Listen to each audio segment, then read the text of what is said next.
comfortable in that chair, dearie? Huh? Oh, yeah, sure. Shucks, I always sit in this chair. You know that. Let me get your slippers for you. Oh, no, thanks. I'm okay. Hey, what are you doing? I'm filling your pipe for you, darling. Okay, but the tobacco don't go through the stem. It goes in the bowl part. Aren't I the clumsy one, though? There you are, McGee. And here's your match. Boy, am I getting the service. If I didn't know better, I'd say you had something on your conscience. Now, look, McGee, about the car. Oh, say, I forgot to tell you. Guess who I seen downtown yesterday? Who? Remember old Dangle Punkley that we used to go to school with? Not Dangle Punkley. Yeah, he was forward on the basketball team, remember? Yeah, he was pretty forward on sleigh rides, too. What's he doing now? I don't know. He gave me his business card, and I... Uh-oh. I left it in the glove compartment of the car. I'll run right out. No. No, please, McGee, don't do that. Why not? Just take me a minute. No, I don't want you running around like that. You're a busy man, and you need your rest. You can show me the card some other time. That's okay. I'm going out to the garage anyway. What for? Well, that right front tire's carrying too much air. I kicked it this morning and almost busted my toe. Did you have your bedroom slippers on? Yeah, I guess I did at that. Well, I better check up anyway. I'll only be gone a minute. No, now, McGee, please, don't go out and leave me here in this house all alone. What you mean, leave you alone? You're here alone half the time. Hey, what are you doing there, folks? Hey, Fibber, come on out to the garage with me for a minute, will you? Sure, I'll be glad to. Now, wait a minute, boys. Wait, please. Now, what do you want to go out the garage for? Oh, I want to show Fibber how Johnson's car new will make his car look like new again. Oh, heavenly days. He knows all about car new. We use it all the time. Sit down and tell me all about Johnson's wax for floors and furniture. Hey, what is this? You've been hearing about Johnson's wax for floors and furniture for 6 years, the 15th of this month, Molly. I know it, and I never get tired. Mr. Wilcox tells about it so interestingly. Gee, do you think so, Molly? Honest? Oh, I certainly do. Sit down, Mr. Wilcox. All right. That's it. Now, tell us all about how Johnson's wax seals the pores of wood surfaces against dust and dirt and dampness, and how it makes housework so much easier and saves so much time. Oh, but Molly, you know... Quiet, McGee. Can't you see I'm just fascinated by Mr. Wilcox's story? You mean about... I mean about how Johnson's wax is used by discriminating housewives all over the world, Mr. Wilcox. Because it beautifies and protects so many nice things. Well, that's the story, all right. Oh, tell me some more. Go on. Now, wait a minute. Don't lead him on, Molly. You know very well if you give him an inch, he'll grab the whole tape measure. Oh, so you're not interested in Johnson's wax? I am so. Well, you don't act like it. Huh? I've got a good notion to report you to the company. Now, there. You see, McGee? Now, brother, I didn't say anything just because... Never mind. You've made it pretty clear how you feel about it. Sure you did. Well, thank you for listening, Molly. Goodbye. Now, McGee, aren't you saying?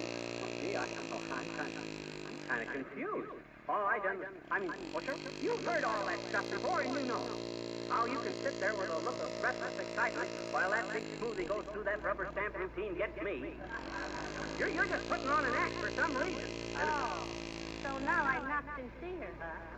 Look, Mrs. Guffey, I didn't say you wasn't sincere. All I said was... Oh, come in. Oh, hi, Boomer. Hello, Mr. Boomer. Good day, my dear. Good day to you, Lumpy, Dumpy, and Grumpy. I see you got your arm in a sling, Boomer. How'd you fracture the flipper? Waving goodbye to Ward's Law? Not at all. It was just a result of a childish prank. I tried to hook a ride on an armored tank truck, and the guard brushed me off with a bag of nickels. Well, now that's too bad, Mr. Boomer. Did it hurt much? Have you ever had your biceps trampled by 1,000 buffaloes? Kind of cramped your poker playing style, didn't it, Boomer? I hear you got caught last night with 2 aces up your plaster cast.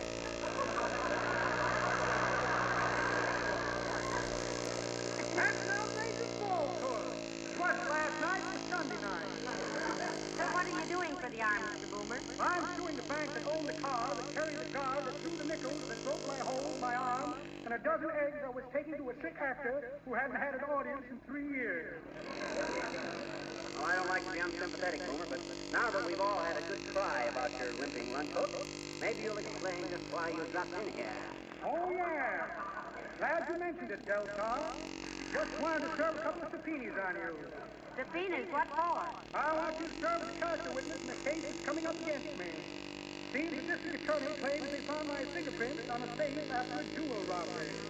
Nonsense, of course. Had my gloves on all the time. Well, give us the papers, Boomer, and shove off. I can't reach them with a wounded wing, Limberlip. Would you mind going through my pockets for me? You'll find them there someplace. Why, certainly. Look in his pockets, dearie. Okay, now let me see. Subpoenas. Where'd you put them subpoenas? I'm here a moment ago. Here's something. Is this it? No, that's a postcard from Sheila the shoplifter.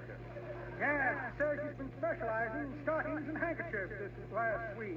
Oh. Had the flu, and the doctor doesn't want her to lift anything heavy.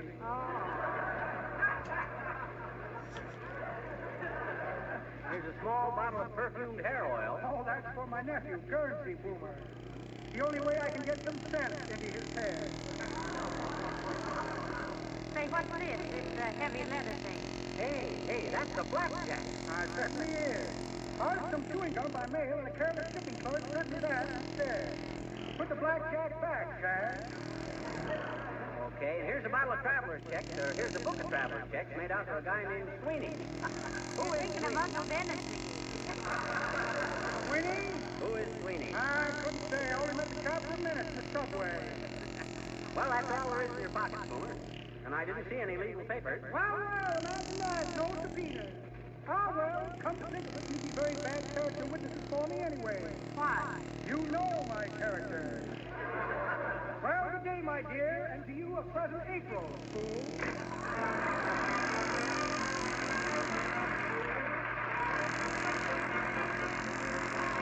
The King's Men sing Abdul Abul Amir. The sons of the prophets are hardy and bold and quite unaccustomed to fear. But of all the most reckless of life or of limb was Abdul Abul Amir. But they wanted the man to encourage the plan or bring up the troops from the rear. For storm a dugout they would straightway send out for Abdul Abul Amir. There's heroes of plenty and well known to fame in the ranks that are led by the Tsar. But the bravest, most fearless of name or of fame was Ivan Kovinsky-Givar. He could imitate Irving, play lotto or pool, and play on the Spanish guitar. In fact, quite the cream of the Muscovite team was Ivan Kovinsky-Givar.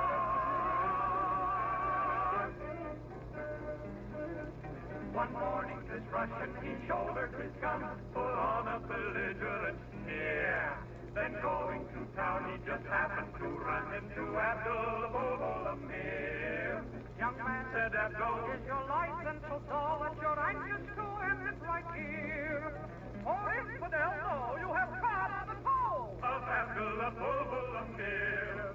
Said Ivan, my friend, your remarks in the end will only prove futile, I fear. For I mean to imply that you're going to die, Mr. Abdul Abul Amir.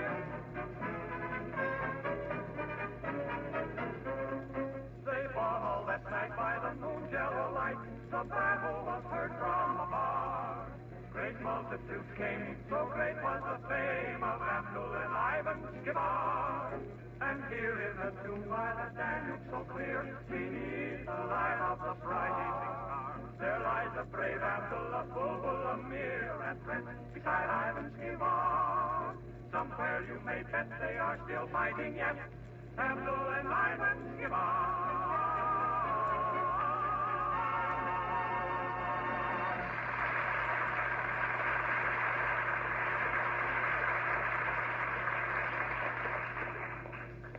McGee, there's something I've just got to say. Okay, tell me when I come back. Where you going? Out to the garage. I left my magazine out there that I was reading. No.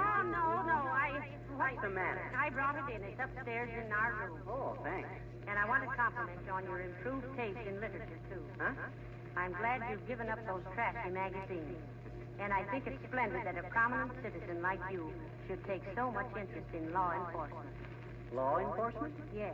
You'll find your police gazette up on our dresser. Much obliged. I'll run right up and get it. Oh, dear, I wish I knew how to break the news to him about that fender. He's so... Where's McGee? He's upstairs, Mr. Gildersleeve. Why? Now, look. You keep McGee out of the garage for a while. I'm going out and put this new fender on for you. You see? Here it is. Here he comes. Here I go.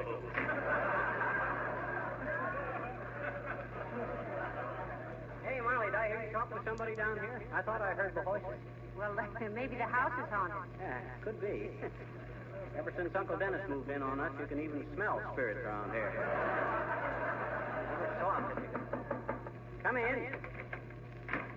Hi, Mr. McGee. Oh, hi, sis. Well, what you staring at me for? I guess my papa was wrong, I guess.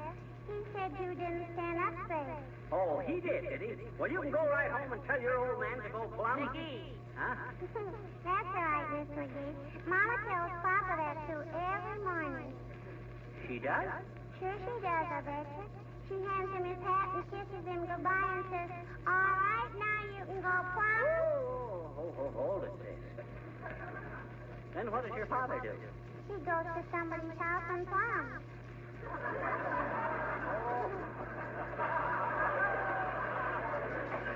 Oh, he's a plumber. I know it. Oh, I see.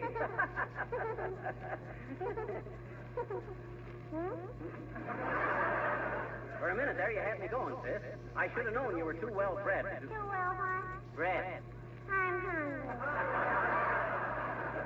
Well, anyway, sis, you can run along home and tell your father that I do stand up straight. All I righty. don't know what gave him that idea that I didn't in the first place. I do, I betcha. Huh? What made him think I didn't stand up straight? Well, he said he saw you on the street this morning and did you look stupid.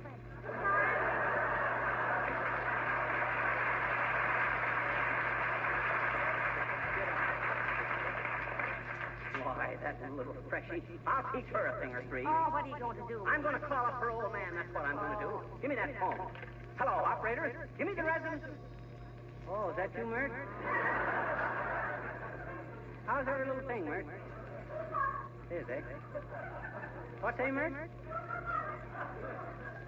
The stork came to your house this morning. The stork. Oh, how wonderful.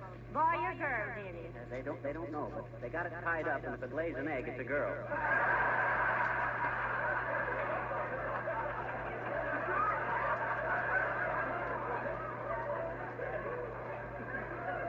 What's that, Mert? Gee, I don't know either. I forgot now. Okay, Mert. Hey, who was I calling anyway? No, And what was I well, calling? it doesn't matter anyway. You were just going to... Hey, what's that? What's what? That noise. Sounds like it's out in the garage. You hear anything? Wait a minute. No, I don't hear a thing. Must be my blood pressure. You sure you don't hear it? Huh? No, just the wind. That's the bumpiest wind I ever heard. Maybe it's somebody out in Gildersleeve's garage. Listen. Oh, goody, he must have it fixed.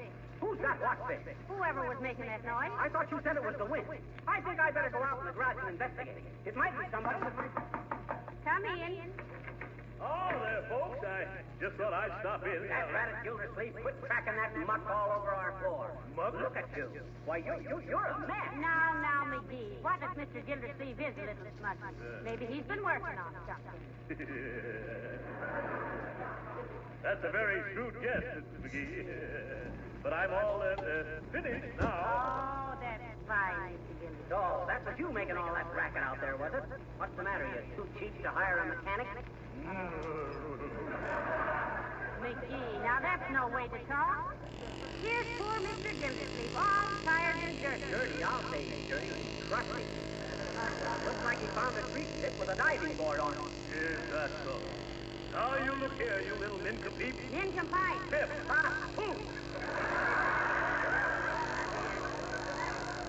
Sound like a bunch of firecrackers.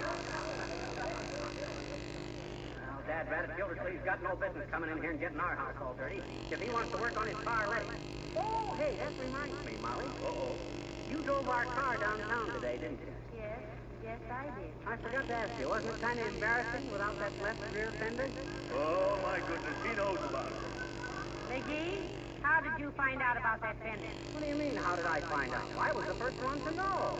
You were? Yeah, I tore it off last night backing out of the garage. Leave me alone, McGee! I didn't do anything. I'll kill you!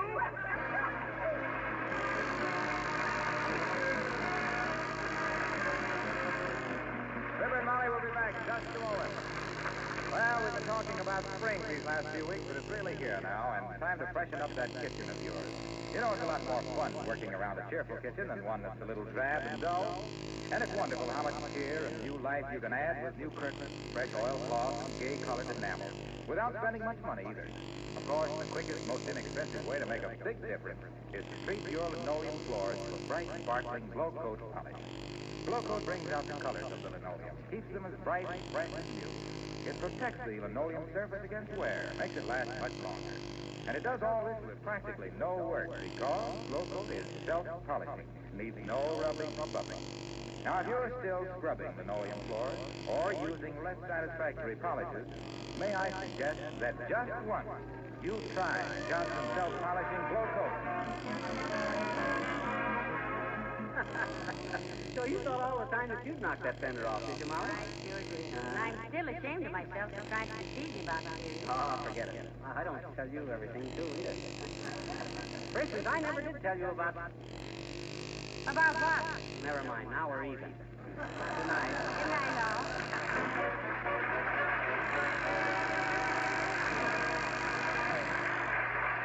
This is Harlow Wilcox, speaking for the makers of Johnson's Wax and Johnson's self-polishing Glow Coat, inviting you to be with us again next Tuesday night. Good night. The Johnson Wax program with Fibber McGee and Molly.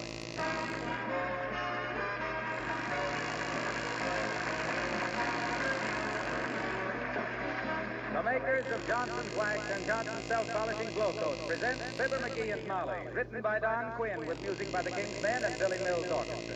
The show opens with It's High Time.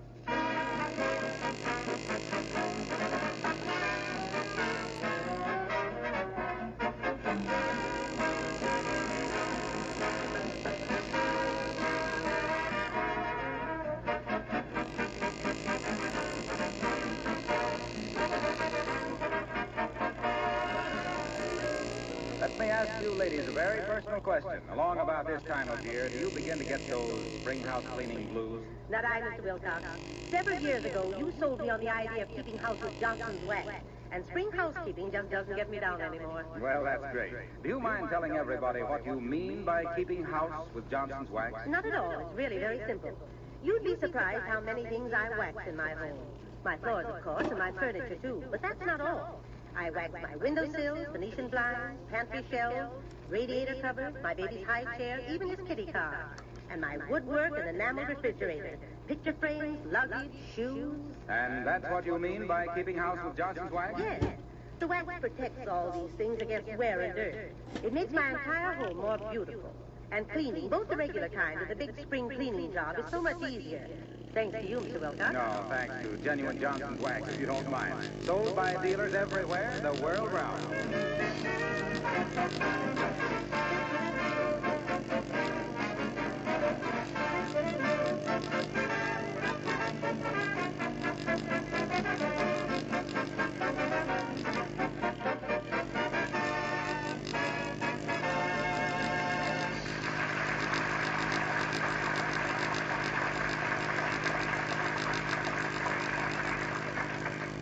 Besides the chump of himself, there are many things a man can make around the house.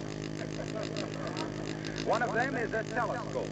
And wouldn't you just know that's what the master of 79 Wistful Vista would be working on as we meet Fibber McGee and Molly.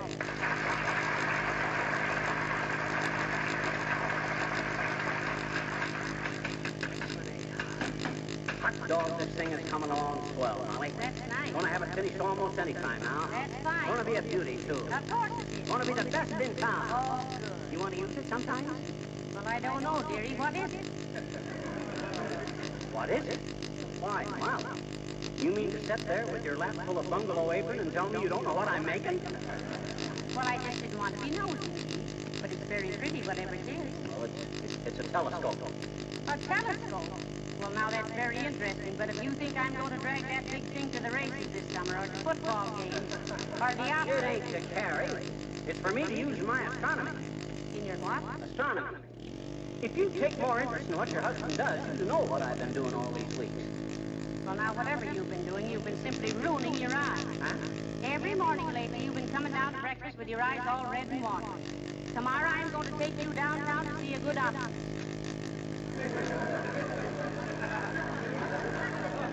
I don't want to go to opera. My eyes are all right. Besides, I've just been working hard. You've been what? I've been working hard.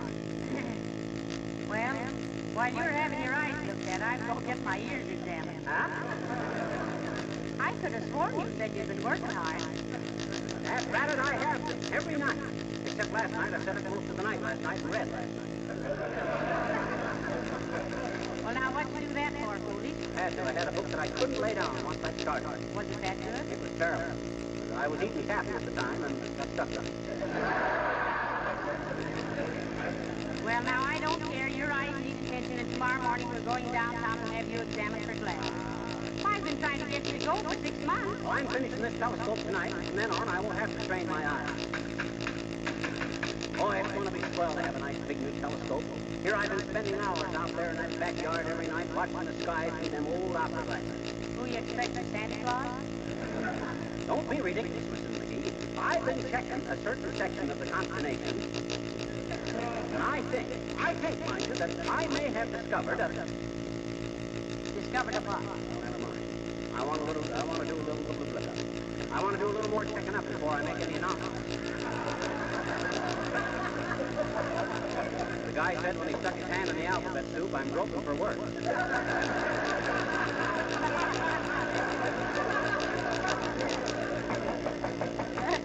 I wonder who that is. Maybe it's feelings to complain about keeping time. Come in. Hello, Scoopy. Hello, Kisser. Hi, Nick. I hope I'm not butting in where angels are afraid to tread. But I wanted to tell Mrs. McGee what is happening about the chocolate Easter rabbit she's ordering from my candy kitchen. Oh, is it ready, Mr. DePapa? Frankly, Scoopy, yes and no. Yes, it is done, and no, it's no good. What's the matter with it, Nicholas? Well, I will try to explain the situation first in a nutmeg. In the first place, which is my candy kitchen at 14th and Oak Street, I'm getting an order for a big chocolate rabbit.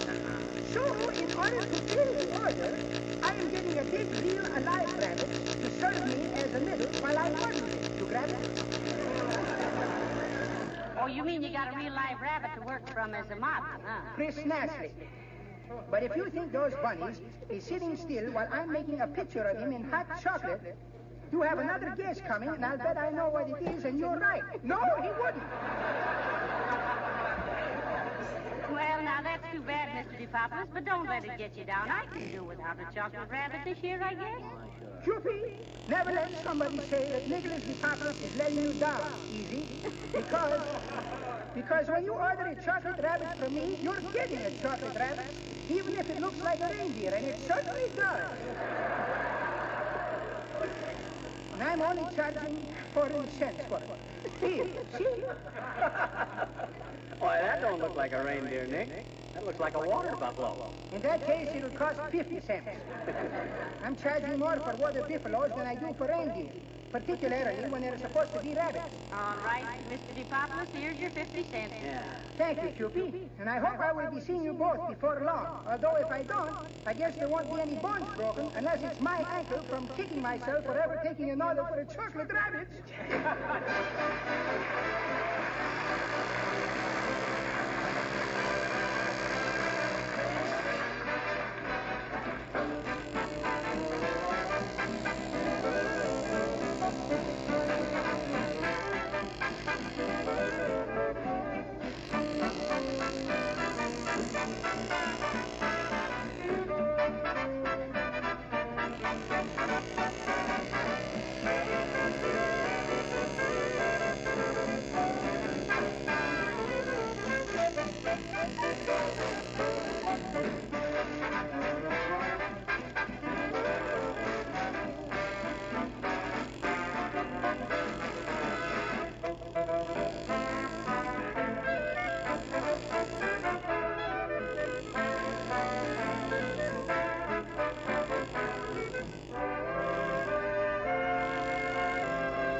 So nice of you to drop in, Mrs. Uppington. Could I run you up a cup of tea?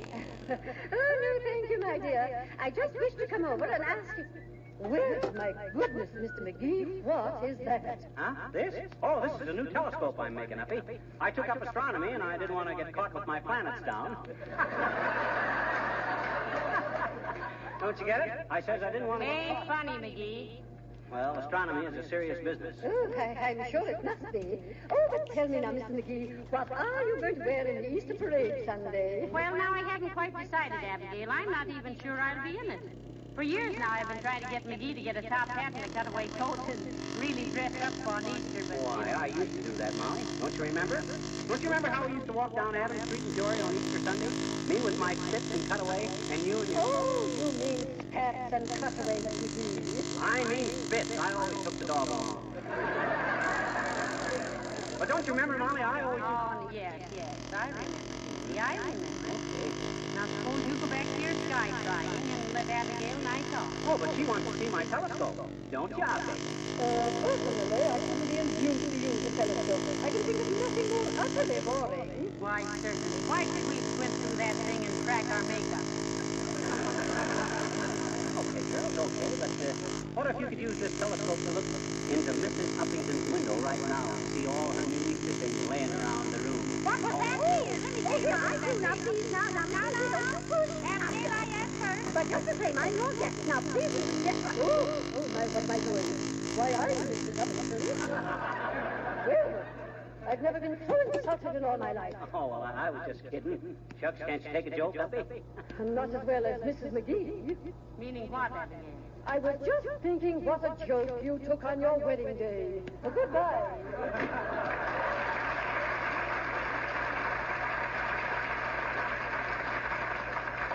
Oh, so I'm a joke, am I? Yes, but stop me if I've heard you. Now, look, dearie, let's give up this astronomy business for tonight.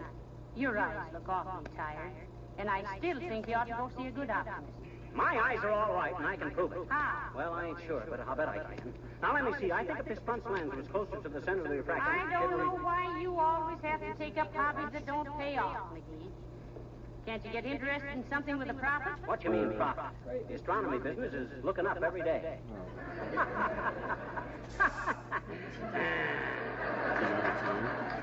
That was hardly worth the effort, I'd say.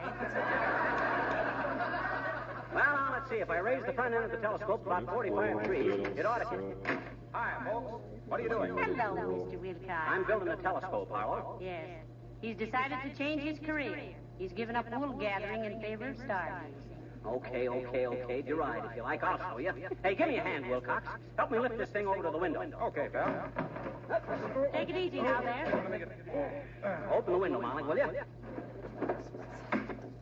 Which way do you want to point it, Professor? Which way would any astronomer point a telescope? Up, you Omaha flash.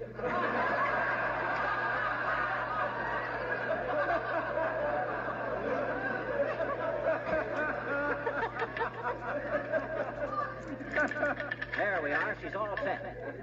Now, take a look through it, Harlow, and tell me what you see. Okay. Oh, boy, what a sight. Oh, really? What do you see, Mr. Wilcox? The Big Dipper. How can you see the Big Dipper when you're looking straight south? This is the Big Dipper hanging in Mrs. Gildersleeve's kitchen. And there's Mrs. Gildersleeve. Oh, really? What's she doing? Let me see. She's putting some Johnson self-polishing glue coat on her kitchen linoleum. What does anyone do in 1941? She's got a big smile on her face, too. Oh, now she's pouring out a few drops of glow coat on the floor. Now she's spreading it around. Oh, and to think I built a big new telescope for this. It's like asking Fritz Chrysler to fiddle for a barn dance. Hey, take a look, Molly. Doesn't that linoleum look gorgeous now? Let me see. Oh, beautiful. But where did Mrs. Gildersleeve go? Oh, she probably went in the other room to rest or read a magazine. You see.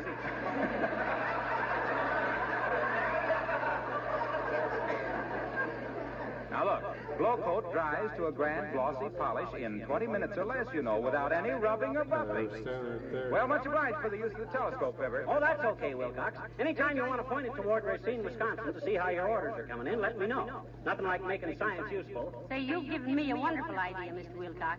I can certainly keep an eye on the neighborhood now. You're never going to do no such a thing. This telescope ain't made for social snooping. It's made to look for new stars. Well, in that case, I'll give the sponsor a telescope for Christmas. It'll come in handy when your option is up. So long, kids.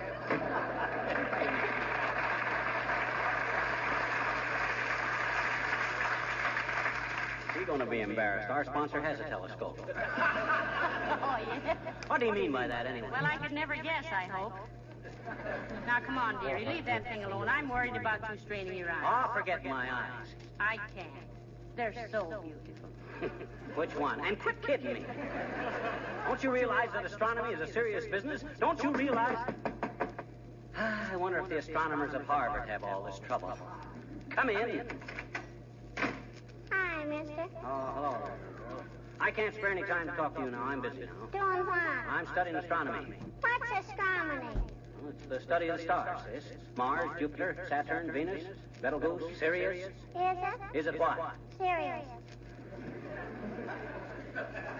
Sirius, sis, is the name of a star. Oh, I don't like the serious stars, I bet you. I like the funny ones like Bob Hope and... I'm talking about heavenly bodies, sis. Like the Neptune and Mars and Jupiter. And Ursus Major, Ursus Minor, Orion, and the Milky Way. The Milky Way. I'm hungry.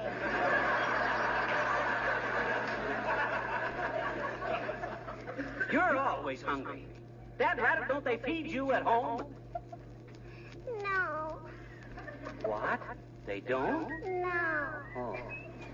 They just give me the food and I have to feed myself.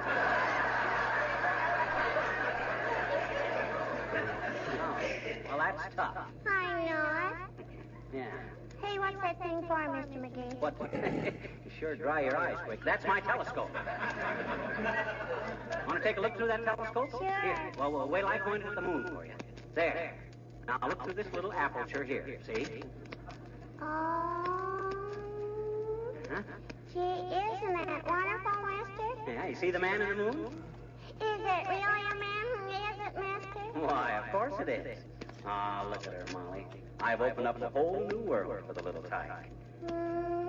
I bet you that ain't really a man up there, I bet you. What you mean, sis?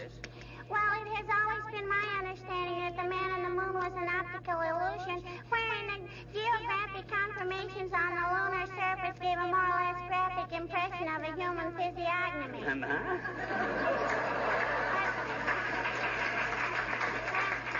tell you, mister, if that man in the moon malarkey makes you any happier, you have my blessing. So long, Galileo.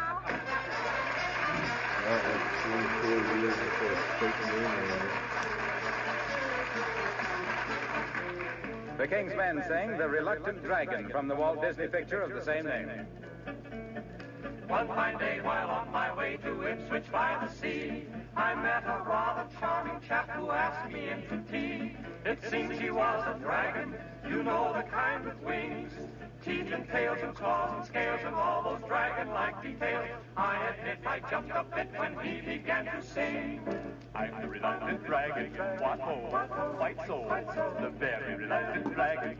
Oh, Betty, Betty, don't you know, they call me the timid dragon. What rot, I'm not, I just won't fight, I'd rather play. I know I shan't get hurt that way. Here we go gathering nuts in May. I'm so reluctant, oh, so reluctant. After we had sipped our tea, a thought popped in my head. A dragon here? By Jove, that's queer.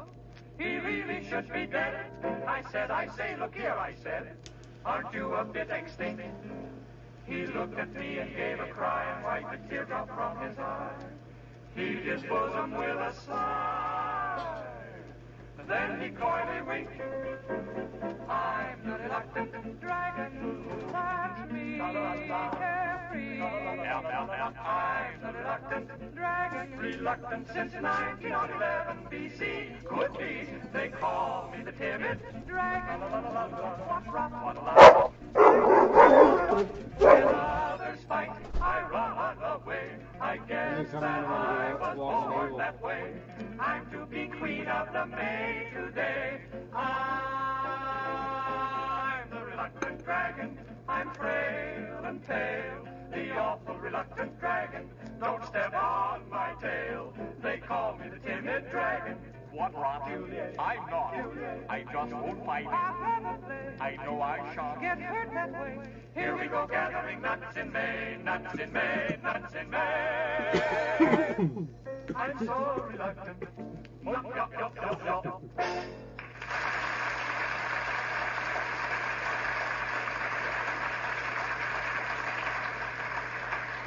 Boy, is this telescope fun. You want to take another look, Molly? No, thanks, McGee. And you better quit for the night, too. Remember how bad your eyes are getting. A good night's sleep will do you good. I ain't going to go to bed till I check on a certain part of the sky. Look, dearie. That certain part of the sky has been there for several million years. It can wait another 12 hours. Not for me, it can't. I think I'm on the verge of discovering... Discovering what? Don't be so mysterious. I'm not being mysterious. I'm just being cautious. Us scientists has got to be careful what we tell the public. Yeah, they're inclined to be a trifle Gulliver. No, you mean gullible. Huh? Gull is in bird and bull is in... McGee, what are you doing? I thought it was still a great Just trying to adjust this telescope. Come in. Oh, there, folks. A lovely evening, isn't it? Hi, Gildy. Yes, it is a nice night, Mr. Gildersleeve. And your kitchen floor looks simply lovely with that fresh application of Johnson's Glow Coat. Yes, my wife thinks there's absolutely nothing like glow coat. How did you know she just glow coated the floor? You can't keep a secret from science, my good man. What are you talking about? What has science got to do with it? Well, McGee's studying astronomy, Mr. Gildersleeve, and the telescope just happened to be pointed at your kitchen window, and... It just happened to be pointed, did it? Yeah. Now, look here, McGee. You prying little window peeper. If I ever hear of you peeking into my house again with that silly spyglass, I'll... Hey, them rings around Saturn sure are pretty tonight. Are you listening to me, McGee? Hey, Molly, hand me a pencil and paper, will you? I gotta make some notations. All right, dearie. McGee, I'm talking to you. It wasn't even his idea. I know it, and I wish you'd shut up. The trouble with you, Gildersleeve, is that you're here today and here tomorrow. Now, keep quiet. I got work to do. Now, let me see. If Venus comes within 26 million miles of the Earth... What's the matter, Mr. Gildersleeve? What are you fidgeting about? Well, Gee, I wish I could look through that thing. May I, McGee, please? Just one little peek? No, not now, son. But if you behave yourself, I'll let you look at Halley's Comet next time it comes past. Gee, thanks, little pal. When does Halley's Comet come by again, McGee? 1986. Well, I guess I better sit down, then. This'll be quite... What? 1986. Now, look here, McGee. Hot dog, there it is. What? Halley's Comet? No, McGee's Comet. I just discovered a comet myself. Oh, you had me starting there for a minute. Yes, me too. How many comets do you discover per evening, McGee? How much are they a dozen? Okay, laugh if you wanna. But I tell you, I've discovered a new comet. I thought so weeks ago, and that's why I built this brand new big telescope. What makes you think it's a new one, McGee? Because it ain't listed on any of the sky charts. That's why. Oh, boy. McGee's Comet. This'll make me notorious all over the world. By George, he really believes it. I believe so. Why, you poor deluded little squirt. Huh? You don't know any more about astronomy than astronomy knows about you. And you can hide that under an eyelash with its feet sticking out. Go ahead, laugh all you like. I know what I'm doing. Hey, Molly, take a look through here. Now, don't jar the telescope. What do you see? Heavenly days. This is a powerful telescope. Ah, you betcha. Oh, I see an angel. What? Oh, no, it's a moth. Don't you see that little star way down low on the horizon? The one with the tail on it? That's it. That's a comet. And I discovered it. That's McGee's Comet. McGee's Comet. Is that so? Yes, that's so. Here, Gildersleeve, if you're so skeptical, take a look. There. By George, it is a comet. Why, sure it's a comet, you big dodo. And it ain't mentioned in any of the books either. It's a new one. My goodness, Mr. Gildersleeve, do you really think he did? Mrs. McGee, I think he's done it. You betcha. Think of it. My little buddy discovering a new comet. I'm going to telephone the newspaper. Give me the phone, McGee. That's what I'm saying. Give me the Whistle Vista Gazette, please. Playing in the booty Hello? shorts. Gazette? Throckmorton P. Gildersleeve speaking. I have great news for you. We've discovered a new comet in the eastern sky. Under the friendly supervision of his lifelong friend and associate, Mr. Throckmorton P. Gildersleeve. Yes, I think you have my picture in the file down there. Yes, a new comet was accidentally discovered tonight by a local man. Mr. Throckmorton P. Gildersleeve may be quoted as saying... Give me that telephone. No, you don't. Give it to me. Seriously. Hello, editor. I'm Fibber McGee, 79 Wistful Vista, and I'm the guy that discovered that comet. know. Yes, sir. At exactly 11:50.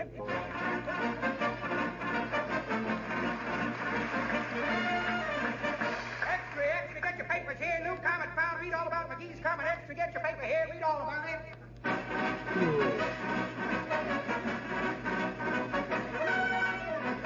This is the midnight edition of the Wistful Vista News. At a late hour tonight, the report seemed to be confirmed that the new comet discovered by a Mr. Fibber McGraw of 76 Wisteria Vistula is absolutely authentic. The head of the Mount Whitney Observatory, Professor Whittykind, is on his way to consult Mr. McGrew about his discovery. Some skepticism has been expressed in scientific circles because the last comet discovered by an amateur astronomer turned out to be the 936 mail plane to Cincinnati. Is your stomach easily upset? If you wake in the morning with that sluggish feeling, try a bottle of old...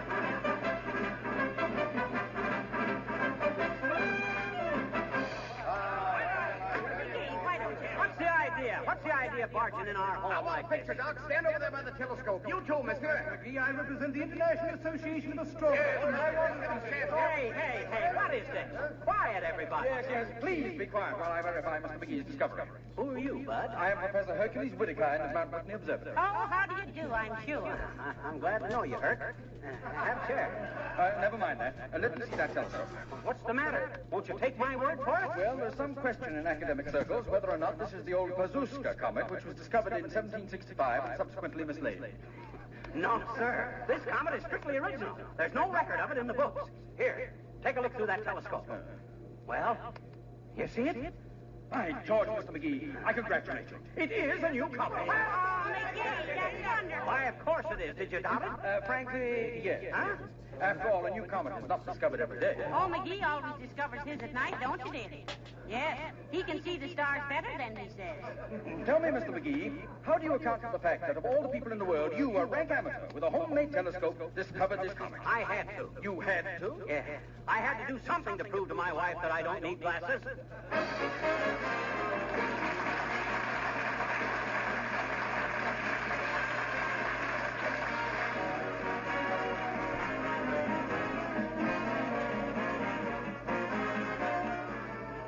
Have you noticed how the days are getting longer and longer? Pretty soon, when you sit down to an early dinner, it will seem like the middle of the afternoon.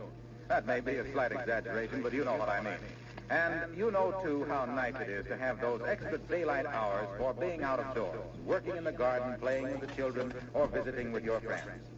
During nice weather, most women appreciate more than ever the time and work-saving advantages of Johnson's self-polishing glow coat, the modern floor polish.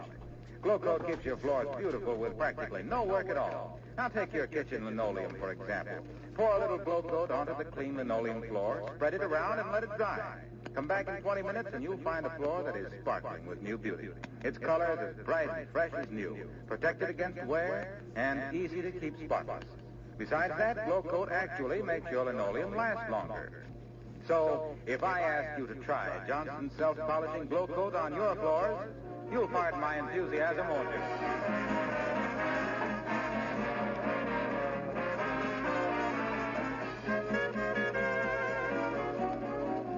Hot dog, Molly, I'm famous.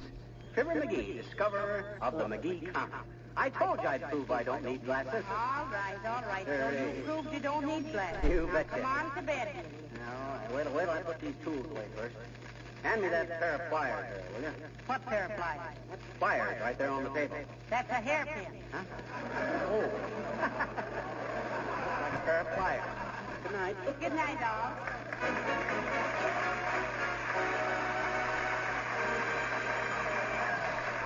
This is Harlow Wilcox, speaking for the makers of Johnson's Wax and Johnson's Self-Polishing Glow Coat, inviting you all to be with us again next Tuesday night. Good night.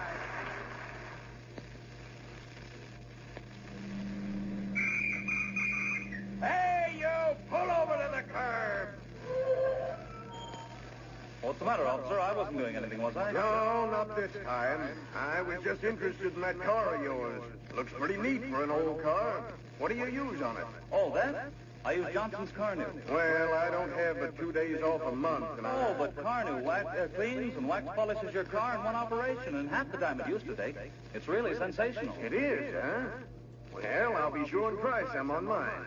Hey, you can go now, and much obliged for the tip about Carnew. You're welcome, officer. This is the National Broadcasting Company.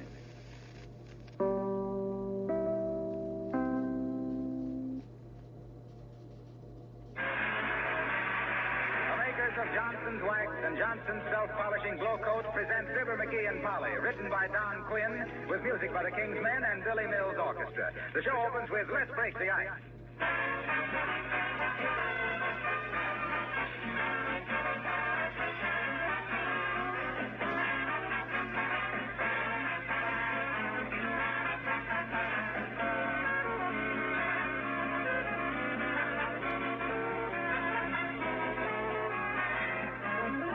I read an interesting letter from a talented lady who said she and her husband always listen to Fibber McGee and Molly on Tuesday nights. Never miss it because it's her husband's favorite radio show. But he's never bought her any Johnson's Wax or Self-Polishing Glow Coat. Well, that was hard for me to figure out. My wife never asks me if she can buy anything like that. But let me make just this one little point about Johnson's Glow Coat. Forget for a minute all the work it saves your little wife. Forget the compliments she'll get from your friends when they see those gleaming linoleum floors wearing their protective coats of Glow Coat polish. But think for a moment about this fact. The Johnson's Glow Coat makes linoleum last much longer, protects it from wear and tear. And I think you'll agree with me that not to insist upon your wife using Glow Coat is just bad business. Remember, Glow Coat needs no rubbing or buffing. It's self-polishing. Buy some tomorrow.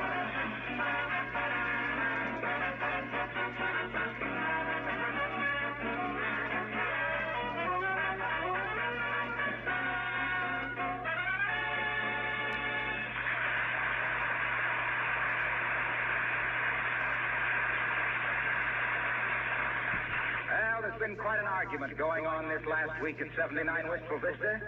Mrs. McGee says her husband should go see an oculist. Mr. McGee says he'll do no such thing.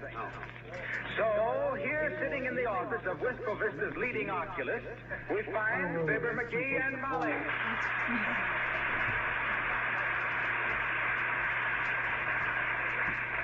Oh, now stop your fidgeting, McGee. The doctor will see in just a few minutes. I don't care if he never sees me. This whole idea is silly. I don't need glasses. Oh, you don't? No. I suppose you were just kidding this morning when you yelled, "Hey, I found a quarter." And then you picked up the manhole cover. Well, shucks. There's nothing really wrong with my eyes at all. I just strained them a little looking for that comet, that's all. Well, I'm glad to hear you even admit that. Heavenly days, it's no disgrace to wear glasses. Oh, you just say that on account of Uncle Dennis. He doesn't wear glasses. Oh, no? He's worn out most of ours one way and another. Well, you'll admit he carries it like a gentleman. Yeah, he even hiccups with a Harvard accent. Look, Molly, you know very well my eye strain is just a temporary condition. I don't... All right, Doc. Yours a load off my mind. Oh, hello there, old-timer. Been getting your eyes examined? Yes. As the chemist says, when the dye factory blew up, I come out with flying colors. Well, what did the doctor tell you? Oh, he says I didn't have a thing to worry about, Color. Says I'll be reading newspapers without glasses when I'm 95. Oh, that's swell, old-timer. I'm glad to hear it. Smell with your eyes. Got a twitch in one of them, Johnny. Oh. Nervous? Not till I had my face slapped the third time. They thought you were a masher, eh? Well, as I always says, old-timer, the trouble with flirting is that you're generally flirting with trouble.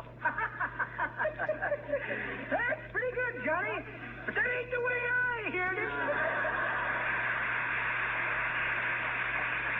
The way I I heard it, which was t'other day when I was sitting in a little booth getting my pants pressed because the garden needed some rain. It always rains when I get my pants pressed, which is why they don't have any women in the weather bureau. Yeah, but the way you heard it.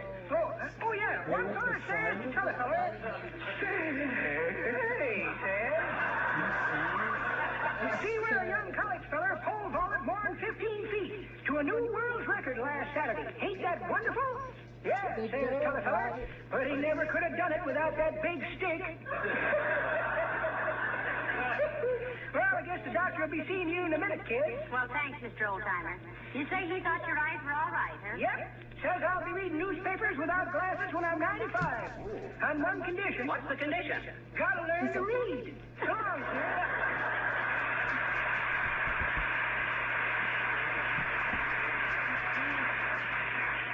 I wonder how old he is, McGee. Search me, but I'd swear he wears a TP. No. You mean a frappe? I do not. A frappe is a small sedan. Go on, that's a coupe. Well, then what's a TP? A TP is a wigwam. That's what I've been trying to say. To keep his wigwam, he has to wear a TP. Oh, dear. That joke was old when radio was just a funny noise from Schenectady. Oh, I wish that doctor'd hurry. No, we're not in any hurry. Besides, that other guy's ahead of us. Who? That guy standing over there in the corner. Hey, take your hat off, mister. There's a lady present. McGee, that's a hat rack. Huh? Oh. Well, I just... All right, Mr. McGee, you're next, I believe. Will you step in here, please? Okay, Doc. You may come, too, if you wish, Mrs. McGee. Oh, thank you, Doctor. Now, you understand, I'm just doing this to humor my wife, Doc. My eyes are as good as they ever were. We'll see, we'll see. We'll just give you a preliminary examination, Mr. McGee. Yes. There's nothing to worry about. Who's worrying? I am. What about? Oh, nothing in particular. I just worry. Gives me that busy professional frown, you know. Very valuable, impresses people. Yes. Now, first, Mr. McGee, I want you to read the chart for me. XKMZOPLBW. Isn't that wonderful, Doctor? Certainly is. Now, I'll put up the chart and see if he can do it. Now then, Mr. McGee, read the top line. The top line from the bottom? Quit stalling, McGee. Read the chart. Oh, he cheated. That ain't the chart I'm familiar with. Look, Mr. McGee, I'm afraid I'll have to relax the muscles of your eyes before I can examine them properly. They're a bit strained, you know. Oh, well, how will you do that, Doctor? We'll put drops in them. Oh. Relaxes the muscles and enlarges the pupil. Oh, yeah. His vision will be blurred for a few hours, then I want him to come back. Say in about 3 hours. Yes. No, wait a minute, Doc. No. Sir, I don't want... Now, McGee. Huh? Who knows best, you or the doctor? You don't either. Go ahead, Doctor. Very well. Open your eyes wide, McGee. Not your mouth, your eyes. That's it. Yes. 1, 2. There. Now, that wasn't so bad, was it? Oh, I guess I'll live through it. I ain't scared. Well, then what are you trembling? I'm not trembling. The doctor ought to know, dearie. You're holding his hand. Huh? Oh. I thought that was yours, Molly. Excuse me, Doc. That's all right. I'll have the circulation back in that hand in no time. Well, that's all for now, Mr. McGee. Remember, back here in 3 hours. Yes. Well, now, what do we do in the meantime? We might go sit in a movie. Don't be silly. You couldn't see the picture, and the dialogue wouldn't make sense. Oh, that's all right, Mrs. McGee. Who is he to criticize senseless dialogue, eh? That's it. Don't you worry about your eyes, Miss McGee. There may be nothing at all wrong, you know. Nothing at all. Oh, I'm not worried, Doc. All us McGees have had good eyes, particularly the men in the family. Why, even when I was a tiny baby, people used to say, can you imagine such beautiful eyes in a mug like that? Eyes of Mug and McGee, I was known as. Eyes of Mug and McGee, a magnificent masculine mess of muscle and mental magnitude, mentioned in Milady's monthly magazines as the mighty male who managed to mesmerize most of the merry minxes of Monte Carlo, and the majority of Marcel's maidens of Manhattan, and many of the magnetic misses of Mississippi, Missouri, Michigan, Montana, Minneapolis, Minnesota. A merry mass of manhood with a touch of Irish help, but let's get going, Molly, or I'll believe this stuff myself. He wasn't on the schedule. The other one was on the schedule. So I could give her one of those if she looks like she's not going to bed, but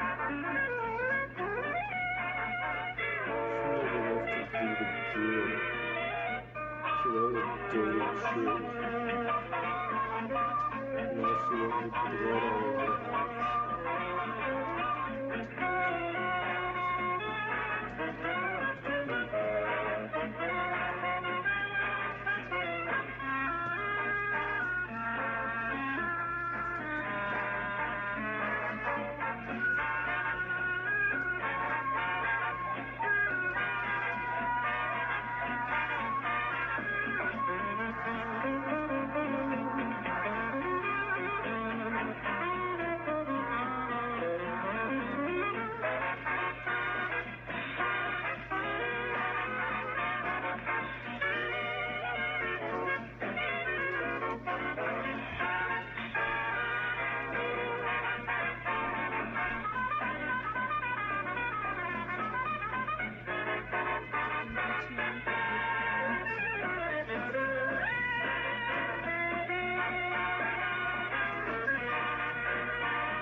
This is a swell idea of yours, Molly, stopping in here for a bite to eat instead of sitting in the park. How are your eyes, dearie? Is the medicine wearing off? Oh, sure, I can see better now than I... Whoops. What's the matter? I guess I'm kind of clumsy today. I dropped the top off the ketchup bottle and into the sugar bowl. That was an olive, and you dropped it in the cream pitcher, and there's no ketchup on the table. 70 days, it's a good thing I'm with you, goodness knows what. Uh-oh. McGee. Huh? There's Mrs. Uppington over at that table behind the post. What's the old war horse eating? A bale of hay all rotten? Let me see. No, she's polishing off a big piece of chocolate chiffon pie.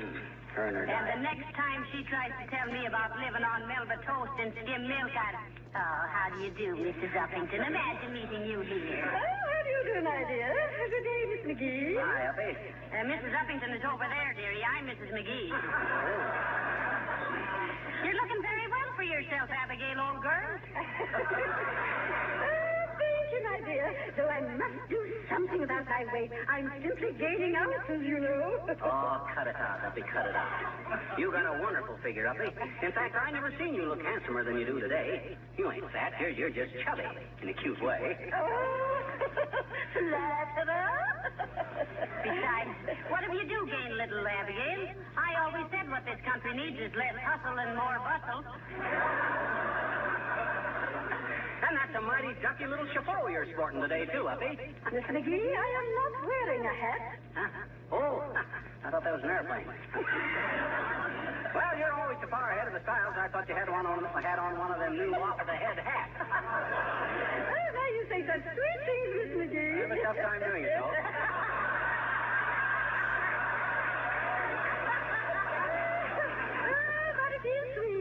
My head is easily turned, you know. Well, that's because your neck is so skinny, Abigail. You know, Molly Uppy seems to have took on an entirely new personality lately. You see, looking at her right now, she kind of vibrates. She just glows. There's a kind of a radiance about her. Oh, no, Mr. McGee, you silly boy. You never talked to me like that before. Of course he didn't. He never had an oculist put drops in his eyes before either. Oh, you poor boy. Yeah. Now, doesn't it make everything look horribly distorted? Oh, you mean all those nice things you... Well, I have never been so insulted.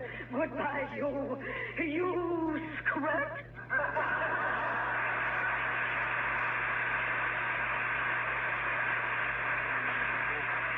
Molly, did I say something wrong? No. But I don't think that was government-inspected bologna you were dishing out.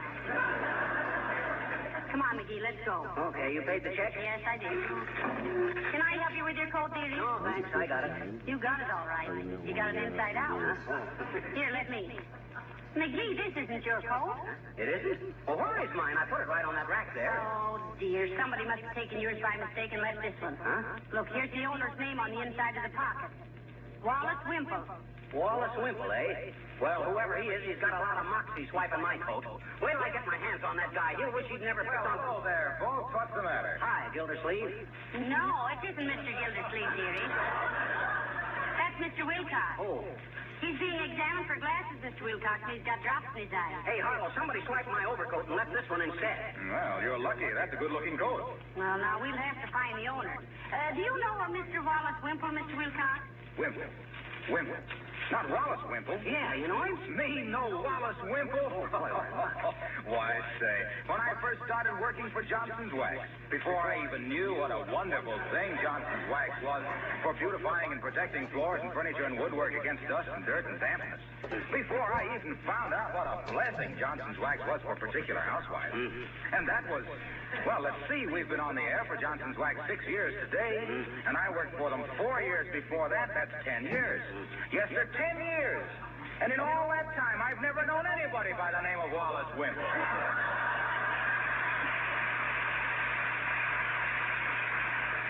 Isn't that amazing? Why, it's unbelievable. Wilcox, is your real name O'Sullivan? O'Sullivan? No, why? I just wondered. You can find more heels to drag a sales talk in by than anybody. Don't say that, pal. You're not a heel.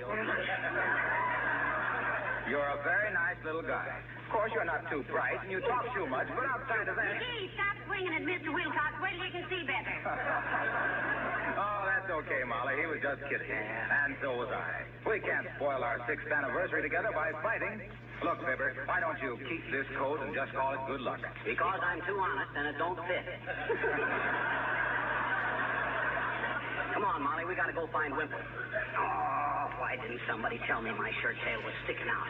Look out, Jerry. Look out. Who threw that? What's that? We tried to tell you that wasn't your shirt tail. That was the tablecloth. Oh, sure.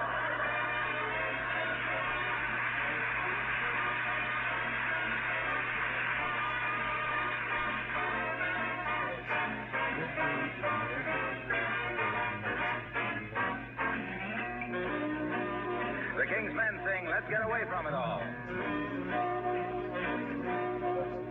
Gotta go to work on the 8:15. Every day I struggle through the same routine. Every night I go to bed and then get up to start all over again. Let's take a boat to Bermuda. Let's take a plane to St. Paul. Let's ride a kayak to Quincy or Nyack. Let's get away from it all. Let's take a trip in a trailer. No need to come back at all. Let's take a powder to Boston for chowder. Let's get away from it all. We're gonna fly away. We're gonna fly away. We're gonna shut the door, lock the gate, and let the bill collectors wait. Hurry out, celebrate before we get too old to make it.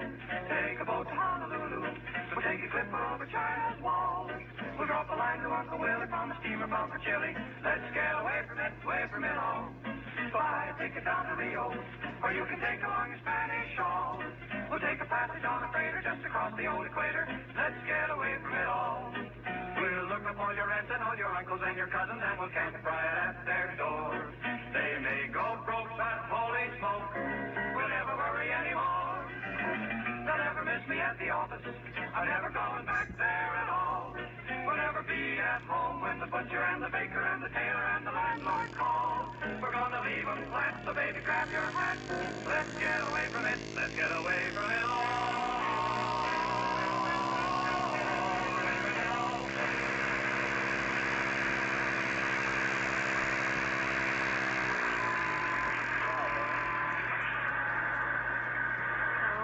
We knew who this Wallace Wimple was. Did you ask the manager of the gas company? Yes, and the light company and the water company. Maybe we should hire a private detective. Better do something. I wish my eyes would clear up. As it is, I wouldn't know this Wallace Wimple if I saw him. Ow, Stack Rabbit, Bud, what's the idea of jabbing me with that cigar? Who do you think you are? Now, McGee. I'll teach him to stand around in front of cigar stores and bump into people. I got a good notion to slap you down, Bud. What do you think of that? Well, ain't you got anything to say? Indians don't talk much, McGee. Is he an Indian? Yes, and a wooden one at that. Excuse me, Chief. I guess I was off the reservation. Rather. Hi, mister. Oh, hi there, little girl. I can't see you very good, but I recognize your voice. I got some stuff in my eyes, and I don't see very well for a while yet. Why? Well, they do that so they can examine your eyes better. What's the matter with him, mister? You got astigmatism? Got what, sis? Astigmatism. Shucks, sis. We could have had a cute routine if you'd only mispronounced that. I know it, but it would have been kind of corny, I betcha. Well, maybe it would. And seeing that this is our 6th anniversary for Johnson's Wax, maybe we better go easy on the corn. On the what? Corn. I'm hungry.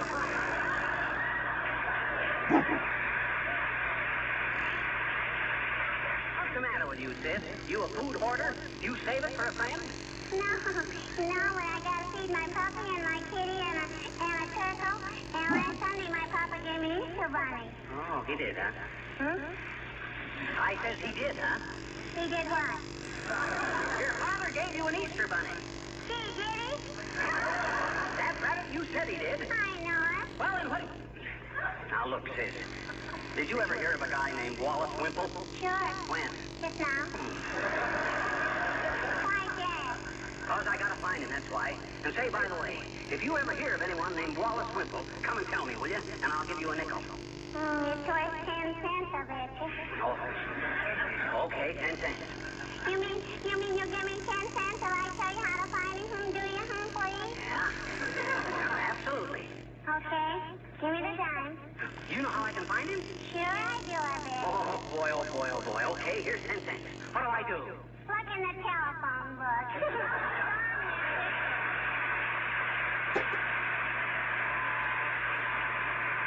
I never thought of that. Hey, Molly, lead me to the nearest phone booth, will you? All right, dearie. I don't know how we overlooked such an obvious idea. Well, sometimes the things right under your nose are the hardest to see. As the high school kid says when he tries to raise a mustache. Hey, Molly. What? Does drops in your eyes affect your other muscles? I'm developing an awful limp. Oh, it isn't serious, dearie. You're walking with one foot in the gutter. Let's get down to Kramer's drugstore and see if we can... Well. Hello, Mrs. McGee. Hello, Fibber. Hello, Mr. Gildersleeve. Is that you, Trocky? Well, what's the matter with you, little chump? What are they leading you around for? Oh, don't drip so much, you big drip. You make me sick with all that. McGee's been to the oculist, Mr. Gildersleeve, and he's got drops in his eyes. Not that it bothers me at the moment, Gildersleeve. You always did look like a big blur to me anyway. Is that so? Yes, that's... Why, you astigmatic little biological error? For 2 cents, I'd pop you one right on that little receding chin of yours. And if you haven't got 2 cents, you can open an account with me.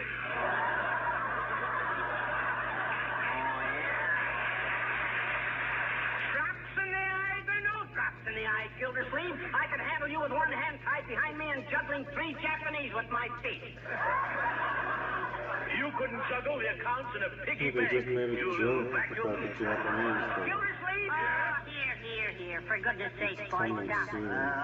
Don't you realize this is our 6th anniversary for Johnson's Wax? Well, Let's all be friends at least for one day. well, all right. For one day.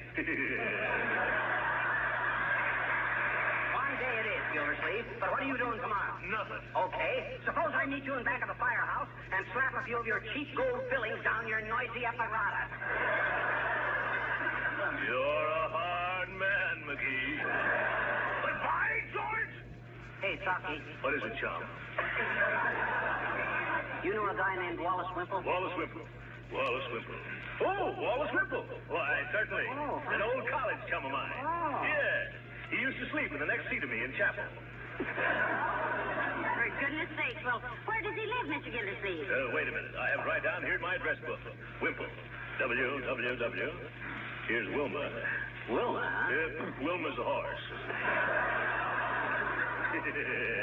She's running in the Derby this year. W. Ah, here it is. Wally Wimple. 1345 Oak Street. And when you see him... Taxi! Hey, Molly, let's go. Come on, McGee. Come on, get in quick. No, in the back seat, dearie. Oh. That's it. Thank you, Mr. Gildersleeve. Now, wait a minute, folks. What's this all about? I might... Go try to tip at you, big mug. I'll see you tomorrow behind the firehouse.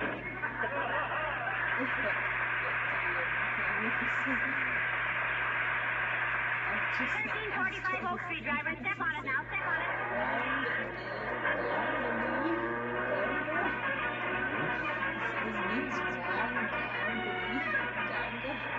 Come on, Molly. Here we are. Watch the step, dearie. Here, take hold of my hand.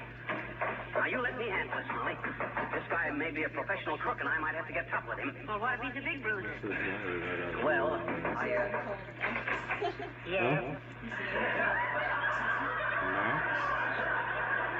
Hi, Bud.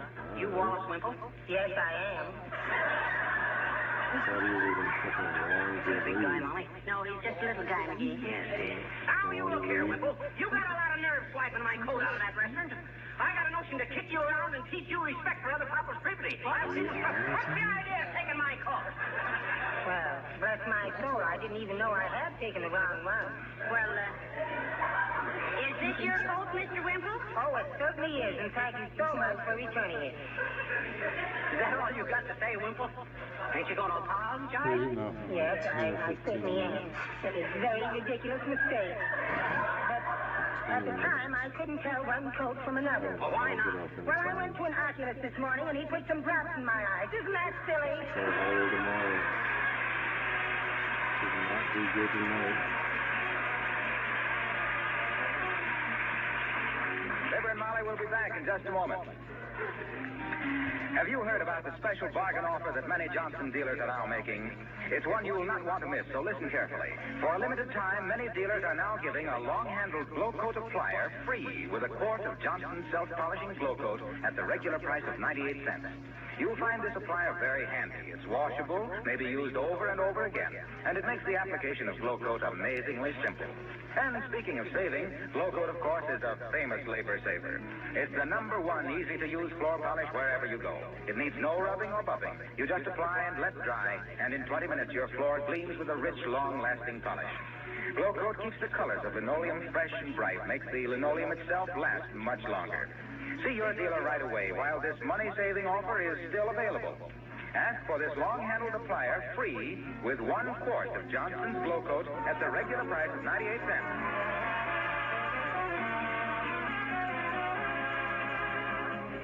Ladies and gentlemen, tonight's program marks the beginning of our 7th year on the air for Johnson's Wax. And the people in both Racine and Wistful Vista want to thank you all for your loyalty and friendship. That's right. If it hadn't been for you folks, why we would... Telegram for Fibber McGee and Molly. I'll take it, Wallace. Thanks. Let me read it, dearie. Remember your eyes. Oh, how nice. Listen, McGee. Yeah? Congratulations to Fibber McGee and Molly on their 6th anniversary. You have done a wonderful job, and we hope your sponsor appreciates you as much as we do. We hope they sign you up for another 6 years. That'll be 89 cents, please. It's collect. It is not collect. I paid for that, Philip. Did you hear that? Good night. Good night. Okay.